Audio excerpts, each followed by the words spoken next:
Children of God.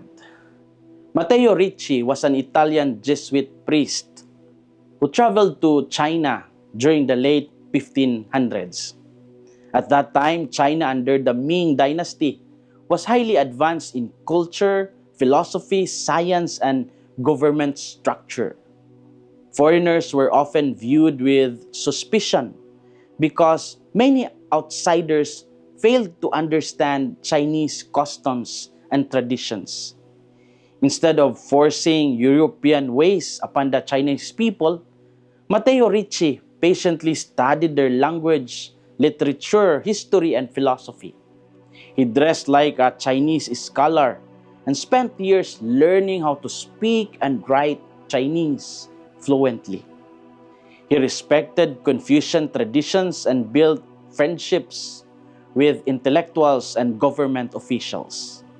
Ricci introduced Christianity not as a foreign attack on Chinese culture, but as a faith that respected wisdom and moral living. He also shared wisdom knowledge in mathematics, astronomy, and map making, which gained the admiration of many Chinese scholars.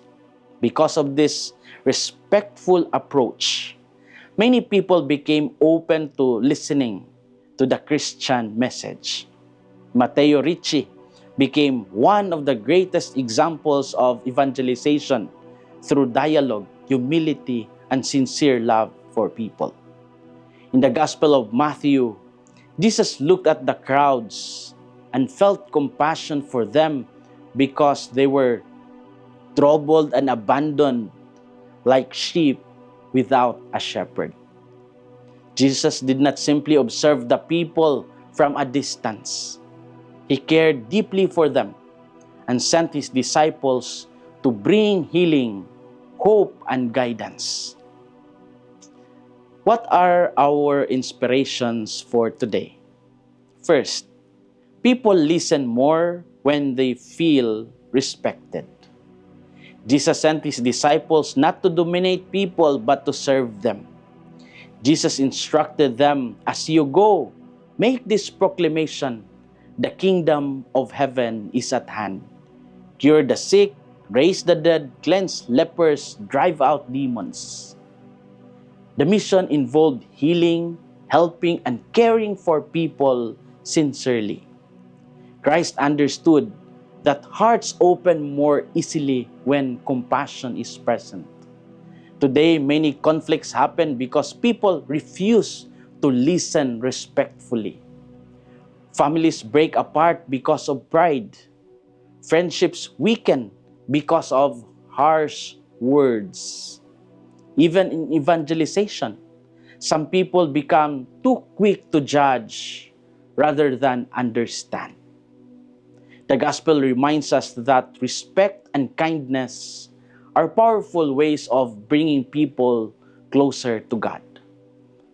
People listen more when they feel respected. Second, every Christian receives a mission to care for others. The disciples were ordinary people, yet Jesus trusted them with an extraordinary mission. The work of God continues not only through miracles, but also through simple acts of compassion and service. Many people think mission work belongs only to priests, religious sisters, or missionaries in foreign countries. Yet every Christian receives a mission wherever life places them. Parents become missionaries to their children. Teachers become missionaries to students. Workers become missionaries through honesty and kindness in the workplace. The world today continued searching for hope, understanding, and compassion. Several people carry loneliness silently. Others struggle with anxiety, fear, or disappointment. We become instruments of God whenever we comfort the discouraged, guide the confused, forgive sincerely, and help those in need. Mission begins not only in distant lands, but also in ordinary daily encounters. Every Christian receives a mission to care for others. As we reflect today, we ask ourselves, do I listen respectfully to people who think differently from me? How do I bring healing and encouragement to those around me? Am I willing to become a simple missionary of kindness in my daily life? Children of God, the gospel reminds us that Jesus continues sending disciples into the world today. The mission is urgent because many people still feel lost, wounded, and forgotten.